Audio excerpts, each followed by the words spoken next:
ఇప్పుడు మనం వీరమ్మ తల్లి చరిత్ర గురించి తెలుసుకుందాం.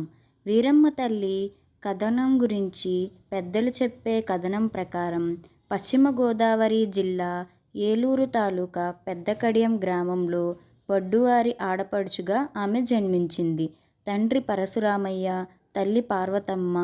పరమశివుడి పరమశివుడి వరప్రసాదంగా జన్మించినందున వీరశివమ్మ అని నామకరణం చేశారు. అందరూ ముద్దుగా వీరమ్మ అని పిలిచేవారు.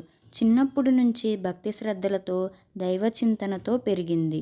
ఉయ్యూరు గ్రామానికి చెందిన యాదవ దంపతులు పాలుపూడి చలమయ్య చలమమ్మల పెద్ద కుమారుడు చింతయ్యతో ఆమెకి 8వ ఏట పెద్ద కడియంలో ఆవిడికి పెళ్లి చేశారు. చలమమ్మ వీరమ్మకు స్వయాన మేనత్త. కొంతకాలం పుట్టింటిలోనే ఉంది. యుక్త వయసు రాగానే అత్తవారింటికి పంపించారు. అత్తవారింటిలో అందరి అభిమానాలు పొంది వీరమ్మ తన సేవాగుణంతో అత్తమామలను మెప్పించింది. మరిది భోగయ్యను బిడ్డలా చూసింది. ఇంతలో కుటుంబంలో ఒక అలజడి రేగింది. మరిది భోగయ్యకు అచ్చమ్మ అనే అమ్మాయితో పెళ్లి జరిగింది. అచ్చమ్మకు వీరమ్మ మీద అసూయ పెరిగింది. అందరూ వీరమ్మను మెచ్చుకోవటం నచ్చేది కాదు. అచ్చమ్మ అలిగి పుట్టింటికి వెళ్ళిపోయింది. అయితే వీరమ్మ అత్త, మామ, మరిదికి నచ్చచెప్పి తోటికోడలిని అత్తారింటికి చేర్చింది. అందరూ సంతోషంగా ఉన్నారు. ఉయ్యూరు గ్రామంలో సుబ్బయ్యకు స్త్రీ వ్యామోహం ఎక్కువ. అతని కళ్ళు వీరమ్మ మీద పడ్డాయి. వీరమ్మను ఎలా అయినా తన సొంతం చేసుకోవాలని ఎన్నో ప్రయత్నాలు చేశాడు. అవి ఏమీ ఫలించలేదు.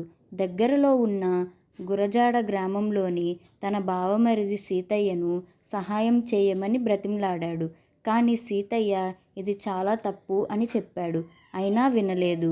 చివరికి ఎంతైనా బావగారు కదా, తన చెల్లి కాపురం ఏమవుతుందో అని భయం సీతయ్యకు పట్టుకుంది. మంత్రతంత్రాలు తెలిసిన సీతయ్య చివరికి సహాయం చేయటానికి ఒప్పుకున్నాడు.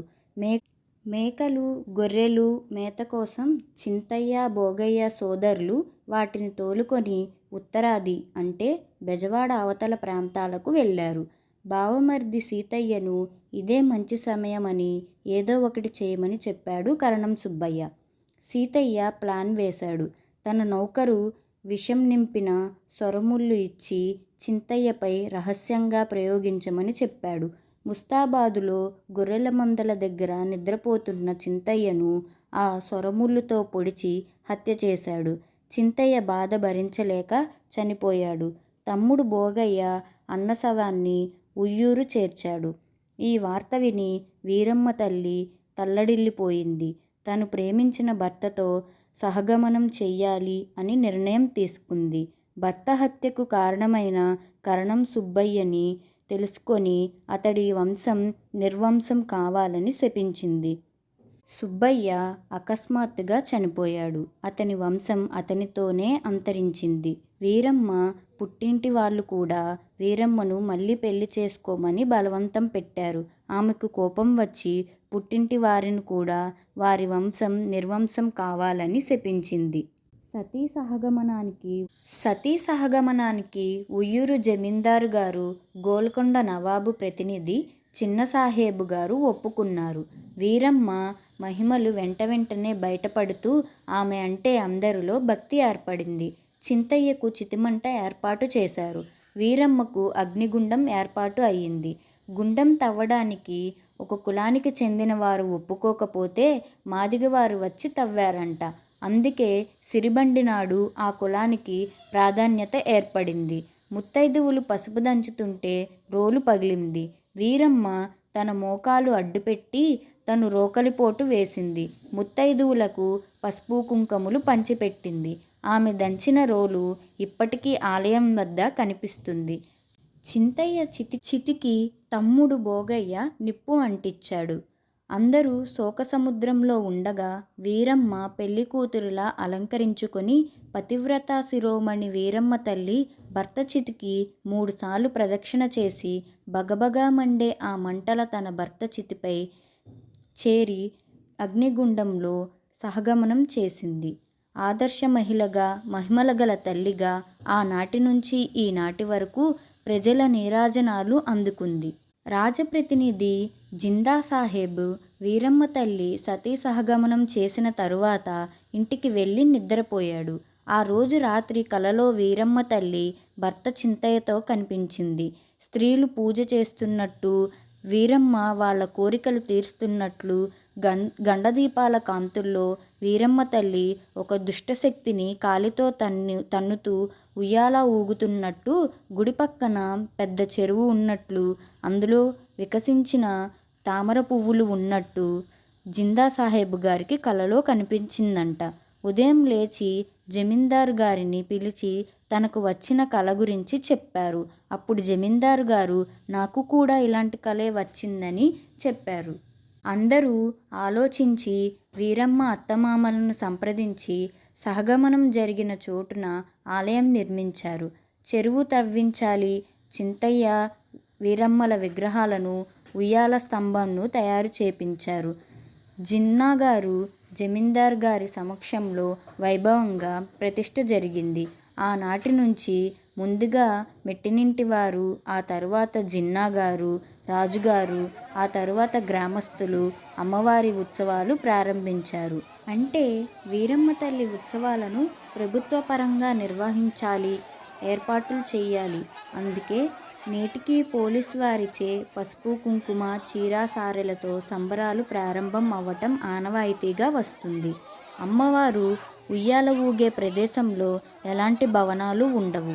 అమ్మవారు ఉయ్యాల ఊగుతూ తన భర్తను చంపిన కిరాతకుడు అయిన సుబ్బయ్యను కాలితో తన్నుతూ చిరునవ్వు చిందిస్తూ ఉయ్యాల ఊగుతారని అందరూ నమ్ముతారు. ఆమె సహగమనం చేసిన 2-3 రోజులకే మాఘశుద్ధ ఏకాదశి రావటం, అదే భీష్మ ఏకాదశి కావటం, ఆ రోజు నుంచే ఉత్సవాలు ప్రారంభించడం జరుగుతుంది. సంతానం లేని మహిళలు ఆలయం పక్కన ఉన్న చెరువులో స్నానం చేసి మెడలో మంగళసూత్రం తప్ప మరి ఏ ఆభరణాలు లేకుండా తడిబట్టలతో వీరమ్మ తల్లి గుడి చుట్టూ ప్రాణాచారం పడతారు. అంటే బోర్లా పడుకుంటారు. తడిబట్టలతో ఉండటం వల్ల కొద్దిసేపటికి మగత వస్తుందని, అమ్మవారు కలలో కనిపించి కాయ కానీ పండు కానీ చేతిలో పెట్టినట్టు కలలో వస్తుందని, అలా వస్తే వెంటనే సంతాన ప్రాప్తి కలుగుతుందని నమ్ముతారు. ఈ ప్రాణాచారాలు అమ్మవారు ఆలయం ప్రవేశించిన రోజు నుండి పౌర్ణమి దాకా చేస్తారు. ఇదంతా తరతరాలుగా వస్తున్న ఆచారం. ఉయ్యూరు వీధుల్లో ఒక అద్భుతమైన ఘట్టం. అమ్మవారి తిరునాళ్ళలో అత్యంత ఆధ్యాత్మిక వైభవం ఉట్టిపడే రోజు ఏదైనా ఉంది అంటే అది 11వ రోజు అయిన సిరిబండి వేడుక. ఈ సంబరం చూడటానికి రాష్ట్ర నలుమూలల నుంచి భక్తులు తరలి వస్తారు. ఈ సిరిబండి తయారీ వెనుక ఒక గొప్ప చరిత్ర ఉంది. ఉయ్యూరు శివాలయం వీధిలోని కొబ్బరి తోటలో నివాసం ఉన్న వడ్ల భక్తుల ప్రకాశరావు గారి కుటుంబం తరతరాలుగా ఈ బండిని అత్యంత భక్తి శ్రద్ధలతో సిద్ధం చేస్తారు. విశేషం ఏంటంటే ఈ సిరిబండికి ఏ తాటి చెట్టును ఉపయోగించాలో స్వయంగా అమ్మవారే కలలో కనిపించి చెప్తారు అని ఇక్కడి భక్తుల విశ్వాసం. ఆ తల్లి సంకల్పంతో నిర్ణయించుకున్న తాటిమొనను తీసుకొని దానిని మధ్యలోకి చీల్చి చింత చెట్టుతో చేసిన పాత చక్రాలపై అమర్చి ఈ సిరిబండిని సిద్ధం చేస్తారు. ఇక అసలు వేడుక మొదలైన తరువాత ఉయ్యూరు వీధులన్నీ భారీ జనసంద్రాన్ని తలపిస్తాయి.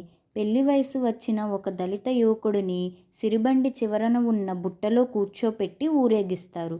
భక్తులు అరటిపళ్ళు, గుమ్మడికాయలు, చెరుకు ముక్కలు ఆ యువకుడి మీదకు విసురుతుంటే ఆ దృశ్యం వర్ణనాతీతం.